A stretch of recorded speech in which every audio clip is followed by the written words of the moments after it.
you want to go to her and ask her, what is one thing that I can do this week, maybe to make you feel prioritized? Yeah. Like, what is one thing that would make you feel special?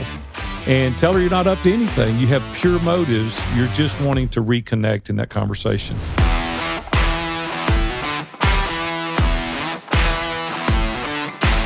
Hey, let me tell you, she's really proud of you. She sees how hard you work.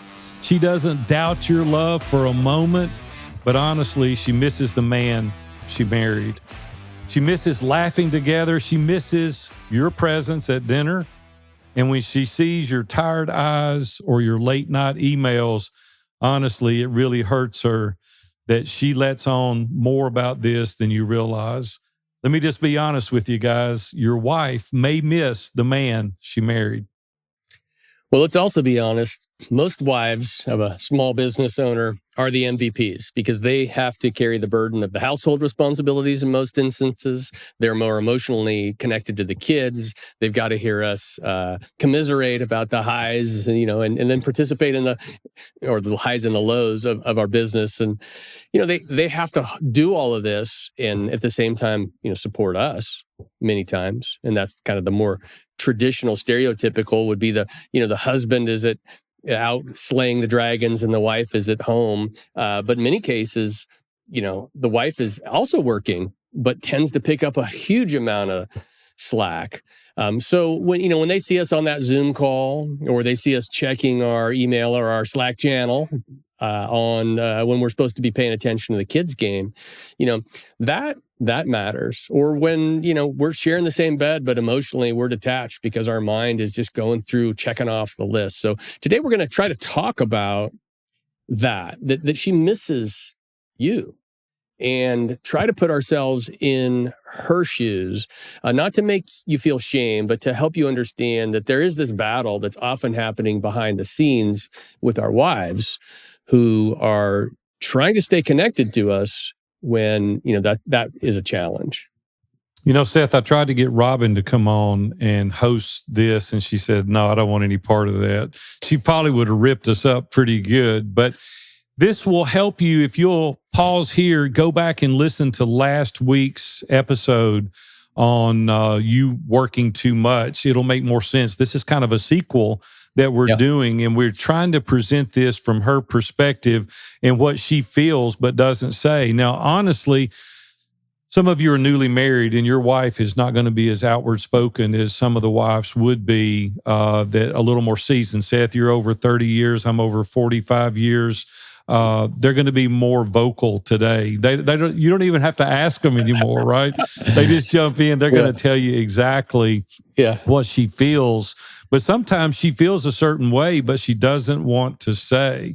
She says, I don't want to complain, but I don't want to compete with your business either. Yeah. Have you ever had that dialogue with Helen? Sure. And it's not just, I don't want to compete with your business. It's like, I don't think I should have to compete with your business. There's even the framing of... They feel a sense of competitiveness, though. They do, because we spend so much time in our businesses. And time is the one thing we can't get any more of. And at the end of the day, our intentions are wonderful, but how we actually show up, right? And so when we're distracted and we're unavailable and she feels like she's second to everything else, it's hard. And what's interesting about most wives is they'll actually direct us to be more engaged with the kids before they will talk about their own needs, right? And so they can put themselves last, and that's a real danger for us because if we think that that's okay because they're not complaining, we're actually building up some resentment that'll bite us in the butt later, right? She may be becoming apathetic, and if you become apathetic and you don't care any longer, that's really hard to get that momentum back in your emotional tank and your emotional relationship. Here's what's for me difficult. And I'll just be the first to say it. You can jump in if you want. But sometimes when I get home at the end of the day, we have 150 men in our organization. So I'm always putting out fires, or there's something that somebody I'm having to deal with, or I'm coaching or leading a mastermind. And when I get home at night, sometimes I'm just tired and I want to sit back and I emotionally check out. Yeah. Completely. And Robin goes, hey, tell me how your day went. I'm like, I don't want to tell you how my day went. Can I just sit here and watch Jesse Waters on Fox News or something just for an hour? And by that time, like, I'm tired and I'm ready to go to bed. And she's like, hey, what about me? Like, I'm sitting over here, like, and I'm just being totally candid. And it's something that over the years that we've had to work through, where I've had to leave enough in the tank when I get home that she's not getting my leftovers. Yeah. And she fights for it.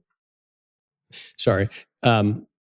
Tim Keller said something that hit me in a devotional. He talked about overwork. And that's not a phrase that you hear very often, is overwork. And so what you just described right there is our tendency to overwork. And somebody said, well, what is overwork? Is overwork to the point you fall to your knees and you can't make it back to your car to drive home? No, overwork is when you show up at home and you got nothing left. Right? Couldn't you have, maybe couldn't I have found a different way to work? Or maybe during the day I'm taking little walks, or maybe I'm making sure I'm doing the kind of work that gives me energy, so that by the time I get home, I'm not a lump, right? I'm still available to be, human and interact. And, the danger is you start to say, well, we'll do that on the weekend. Right. I'm going to grind all week and then do that in the weekend. It's the old 80s song, everybody's working for the weekend. Right. But I don't think that's ideal. And, at some point, the wife's like, hey, I'm tired of carrying this alone. I'm doing all the administrative, all the dentist appointments, all the trips to soccer. And some of us are comfortable with that, where we step back and we're like, well, listen, I've got so many big responsibilities because I'm kind of a big deal. Could you please handle all the household stuff? And I don't really want to be bothered with it. Now, if I'm honest, that's how I feel sometimes. It's like, I don't want to do the administrative stuff. I don't enjoy it.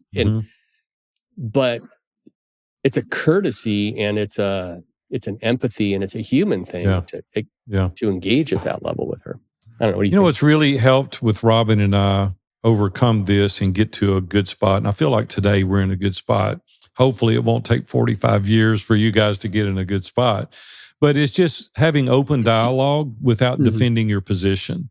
Right. And so Robin and I started learning to do this. Just, where are you at? What needs to be done? How can I help? And sharing the responsibilities that I have the next day. That can often lead to an argument. It's like, well, hey, there's no time for me, or there's no time. And you're like, you know what? I see that now, and there's some things I'm going to have to move around. So you do that the night before, Big A? Not every night, but often when my children were at home, we did it much more frequent. Today, we're empty nesters and have been for 20 years. So it's not been a source of contention. Like, Robin really enjoys her role. And I'm glad you asked that question, because I want to get into this for a second. This doesn't work for everybody, but it works for us. And so that's what's important. You've got to figure out, you, the listener, you've got to figure out what works in your relationship. Robin loves to maintain the home. She loves it. And some of you guys are going to be jealous when I tell you what I'm about to tell you. I don't cook and I don't wash. Robin does all those things. She takes care of the groceries. I never have to wonder.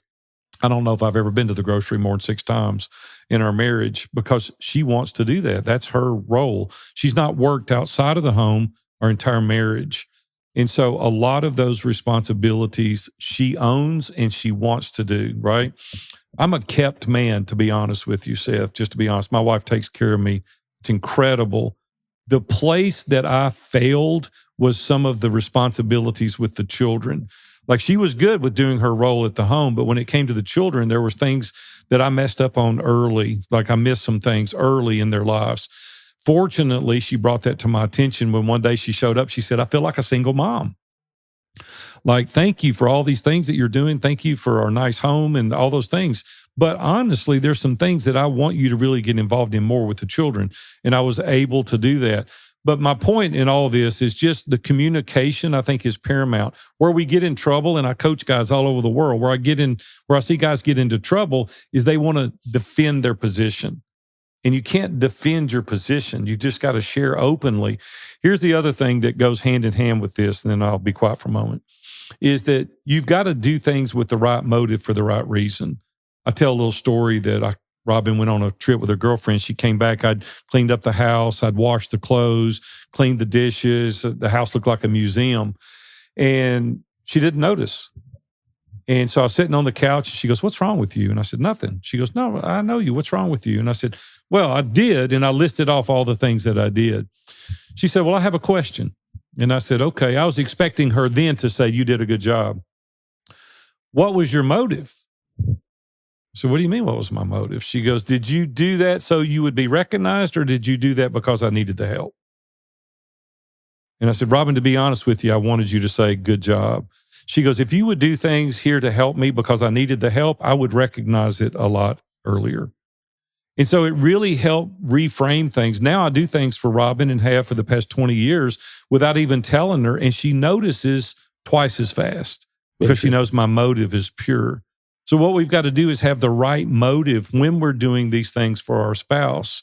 And it goes back to doing the goofy things that you did when you were dating.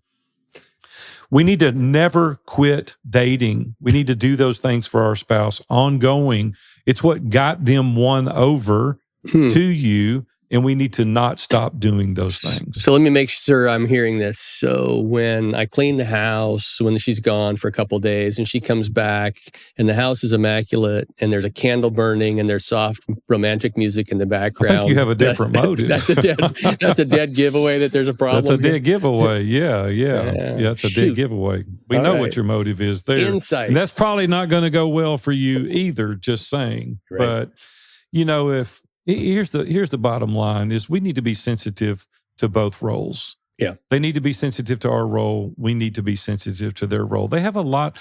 And here's the thing, you said it earlier, and I'm glad you said this. It may be reversed. The career wife may be out there crushing it. And so you'll have to play these roles whichever way it fits for you. We're not saying that all women are at home. That's not true. And the thing that really complicates it is the dual career, and she is still carrying more of the load. That really makes it difficult. And because naturally, as a mom, tend to. They do that. This kind of fits in this to kind of land this point is there's this opportunity to have a conversation with your wife, say, maybe on date night, come up with 3 questions. And this cry of, hey, I miss the way it was early on. I miss the way you were before you got all obsessed about, work and life and busyness. And maybe sit down and ask 3 questions. Like, what are 3 things that you miss from the early version of, when we first got married? And that would be a great conversation to have on a date night, without being defensive, if we have ears to hear, excuse me.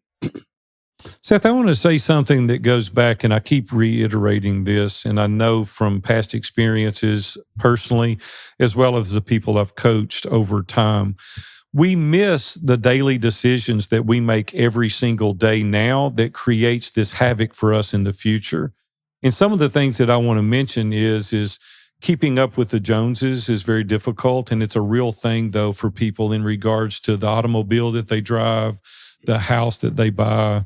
They're over leveraged. Mm-hmm. They go out and buy too much car, too much house, take too many trips, buy too many tangible possessions.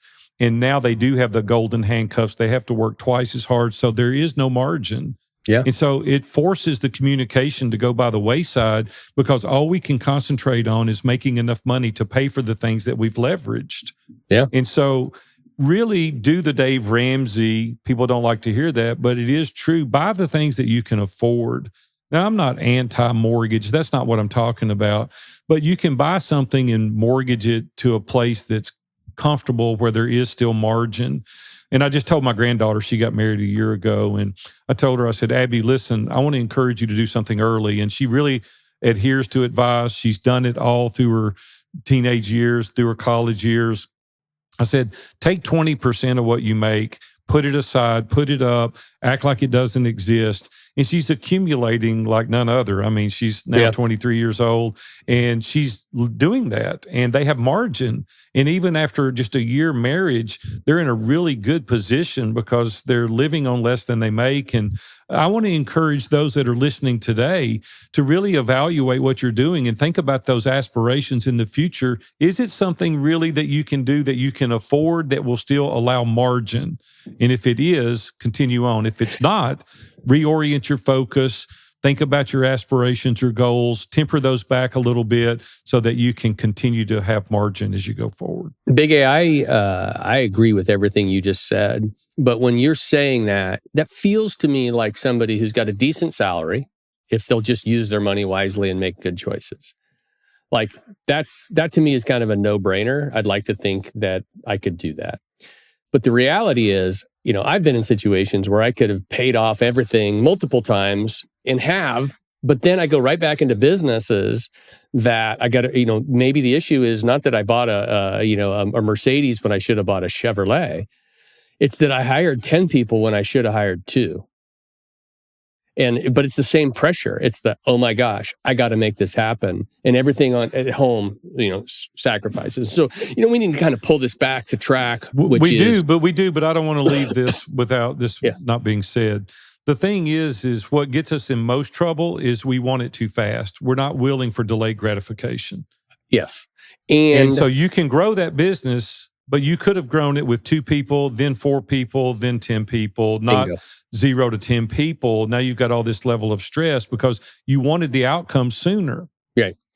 And you might have been aiming for the wrong thing, which will get us back on track. Meaning, if we say, listen, I can have whatever success is available to me so long as I don't lose my marriage, so long as I'm not unavailable for my wife. And so let's talk a little bit about what happens is this slow drift to what we call this disconnection, right? Yeah. Where in some instances, there's this numbness and there's just kind of surviving. It's just such a grind that I'm just trying to get through, the day or the week. And you might not even notice it. Everything seems fine on the outside, but internally, like there's something boiling. And every now and then it comes up and there's this huge, issue, right? It's because we don't take the time each and every week to deal with the small issues, and then they compound and then they come out. And early in our marriage, that would happen. One little thing would lead to the next little thing, and then all of a sudden one day Robin would blow up, and I'm like, "Where in the world? What in the world are you talking about?"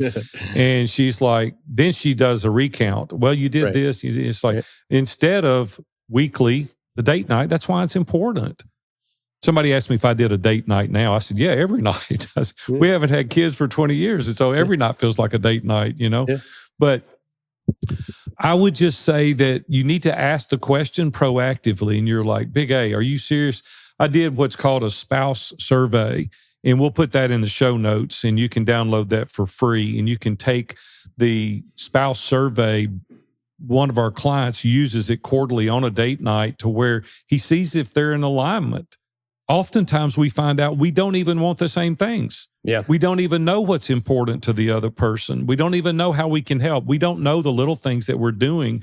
Robin came to me not long ago and she goes, there's something that you do that frustrates me. And she told me, and I said, you know what, Robin, I'm going to really make a conscious effort at doing better at that. I didn't realize I did it. Thank you for telling me. And it created an atmosphere that I showed that I was interested in. And honestly, I'm not even going to say what it was. I thought it was ridiculous. Yeah. But it was important to her. Yeah. And so I started doing that, and it makes all the difference because we're now open where we share those little things, but it's how you share it. It's not like letting it blow up. And that slow drift, I'm telling you, it's real. Yeah. And it happens so slowly. It's the frog in the kettle. Yeah. Slowly, but you need to be proactive in that. It's interesting that you just told that story because I had something that my wife does. It's very small, very important. It's important to her. I'll just tell you what it is. She won't mind this one. I like the house really quiet, especially in the mornings. Yeah. Like I'll wake up and somebody will have like an air purifier on. Now, first, I think air purifiers don't work, so there's that. But I just don't like the noise, so I turn it off. Right? So I'm just kind of having a reading time or whatever. Well, she gets up and she goes and throws a load of laundry in. Right. So I'm sitting in our living room trying to have quiet time and I hear clankety, clankety, clank. And then I'm like, well, let's do devotion. And in my head, I'm just hearing clankety, clankety, clank. And I finally was like, hey, I know you're trying to you got a busy day. You want to get that laundry going. I said, but I really like it quiet. And she kind of gave me the, hey, get over it. And I was like, she didn't call me a princess, but she might well have. And I finally had to, I stopped and I said, no, I want you to know you're kind of dismissive of me when I said that. It's really actually important to me. Like I'm trying to do a devotion with you. I'm trying to read this book, but every word I'm reading, I'm hearing clankety, clankety, clank, and my blood pressure's going up. And, and I thought you need to show her that same courtesy because she has things that I'm looking at and I'm like, dude, that is so silly, but it's like important to her, and to show that same courtesy, Seth, I'm going to tell you now because I was embarrassed to tell you before, but now I'm not embarrassed. So I'm going to tell you what my thing was because it aligns. Mine was putting the dirty clothes in the hamper, not on the floor in front of the washer. Mm-hmm. I was like, you don't even have to take them out of the hamper. Just take them, put them in the washing machine. Yeah. So it was both around the washer and the dryer for you and I both. There we go. So we know where our priorities are. But if you push too hard, you end up doing all your own laundry, and that's a really bad plan. No, I don't, because I don't do laundry.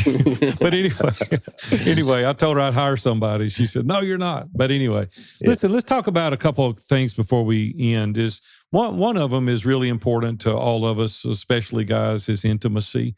And the lack of intimacy really isn't a symptom, and it is a symptom. It's not the problem.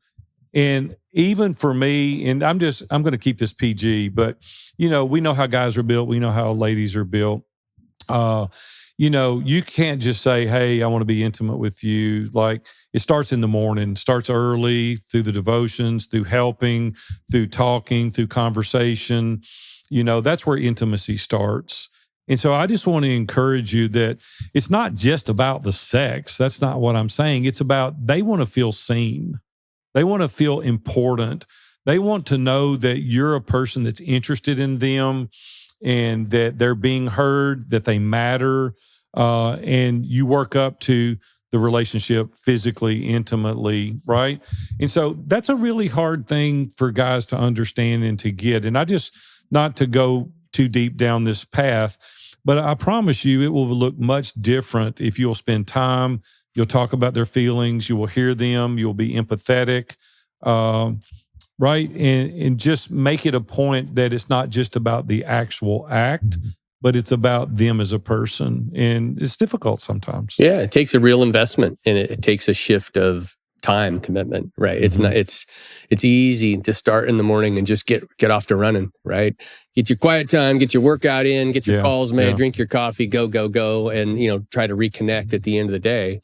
And, you can be completely emotionally spent if you're not careful, but a little bit what's kind of dangerous in this, you listeners that have children, that they're watching the drift also. They may not be able to articulate it in a way, but when your daughter sees her mom sad, or your son hears the tension in the kitchen when y'all are talking, they're absorbing these messages about marriage and about manhood and about the example that you're setting. Like, you don't realize it, but they don't miss anything. And I used to think they're not even listening. They don't even hear. They don't miss anything. Yeah. They may be playing with a toy, but they know intuitively, they see what's going on. They're taking that in. You're leading by example. They're watching these things. I just want to caution you to be careful during the drift, because your kids, and it's kind of sad, because they're the victim of something that they can't help. And we as parents, our responsibility and obligation is first and foremost to our wife, to our children, to lead by example, to do a good job. They're forming their habits, their propensity to marriage by the way they see you doing things. And so we have an awesome responsibility to lead properly in this and not make them victims of your circumstances. For sure. Well, we probably ought to bring this one home. How do we pursue our wives without kind of quitting the thing we're called to? Right? It's like it's both, right? We want to win at work and win at home, as Michael Hyatt likes to say. And and winning our wife's heart is a big deal. Like, where do we start?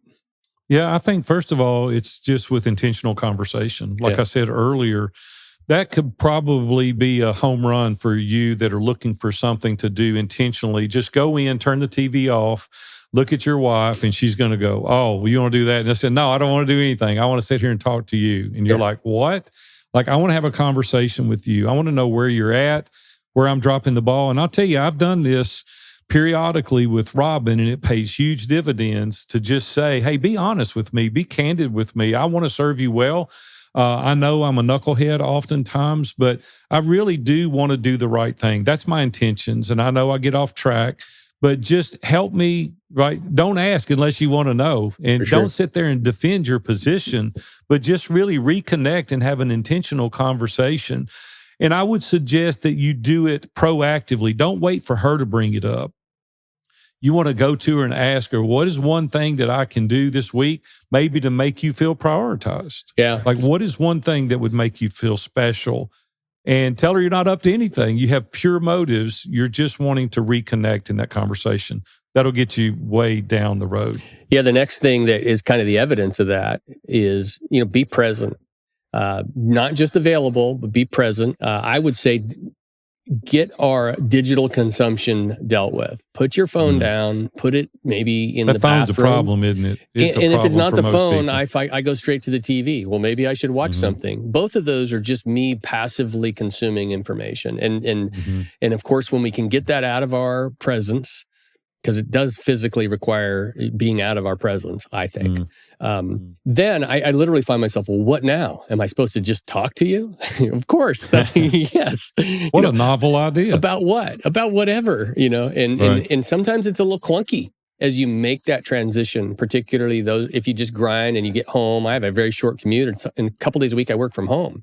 So getting my mind to stop spinning around work and to engage in like actual conversation. Oh, and then, when I know that I'm not doing it well, I'll ask her something and she'll answer, and I will not hear the answer. No, then you ask it again. Exactly. Yeah. And she's like, I already told you that. And I'm like, oh boy, I'm making an effort, I'm on the journey, but you're present when you're actually hearing what's being said. Yeah. Seth, let me tell you what Robin and I've done. This is not for everybody. You pick your own thing, what is good for you and your marriage, but this is just for us. It's worked well for us. And I know I'm old school. I know I am. But Robin and I have chosen to make our bedroom a sanctuary. There's no pictures of anybody in our bedroom but us. No children, no grandchildren. There's no TV. We've never had a TV in our bedroom in 45 years. There's no electronics. No one lays in bed and reads. No one lays in bed and looks at their phone. My phone stays in the mudroom, turned off at night. Her phone is in our bedroom in case my mom were to call during the middle of the night. She lives on our property. That's the only reason her phone is in there. Never, not once, ever has she picked it up and gone through any social media. My phone is not in there. There's no tablet. There's no business conducted out of my bedroom. No calls, no coaching calls, no Zoom calls. We do a lot of videoing at our house for commercials, and I do photo shoots. Our bedroom is off limits. Nobody goes in there. That's our bedroom. It's our space. We don't argue in there ever. We argue in the den. We'll sit around the island in the kitchen, or we'll go in the bedroom. We'll go in the den and set up all night if we have to. But that's our safe place, right? And so you pick that out, and that's really important to Robin. She's like, this is our spot. This is our place. It's not to invite any of these other distractions in. And you'll be amazed at the conversations you'll have and the level of intimacy is involved in your marriage if you'll put some type of boundary up around that. But listen, what about bringing her into your mission? The things that I have fallen short on this as well. I get busy in my work. But she may not care about spreadsheets. She doesn't care about how you're going to get there exactly oftentimes, but she cares deeply about you. She wants to know what you're doing. Invite her in and ask her maybe behind the scenes, like, how do you see this? How can I make it better? What can I do? Kind of like some people don't want to be involved in the weeds. Robin doesn't in our business, but high level things, I ask her what she thinks because she's my partner and I want to make her my partner and not just my spectator. Yeah, I'm convinced that some of the stupid things I've done would have been prohibited if I would have actually asked my wife's opinion before I did a business deal. And I think sometimes they might have failed just to prove a point. Like, hey, talk to her first. It's her money too. It's her time. We forget we belong to them just as much as they belong to us, right? Like they're way more than a spectator, as you said. So, hey, let me just be honest with you. She doesn't want to fight you. She wants to fight for you. And underneath all this exhaustion and her frustration, there's still a woman who's cheering you on and waiting for you to see her again. So if she says, hey, you work too much, she might really be saying, I miss you, and I don't know how to say that without sounding ungrateful. So this week, go out there, maybe ask her tonight, what's the one thing I can do to make you feel more seen? Or maybe schedule a 24-hour no-work weekend for the next 30 days. Leave your laptop at home, be fully present, and let her know that she's still your priority. And I can't even begin to tell you the level of your intimacy, emotionally, mentally, physically, that will happen as a result of that. Rekindle that spark, get your marriage back on a good track, because she is your first priority and you want to make her feel that way. You guys have a great one. We'll see you next week.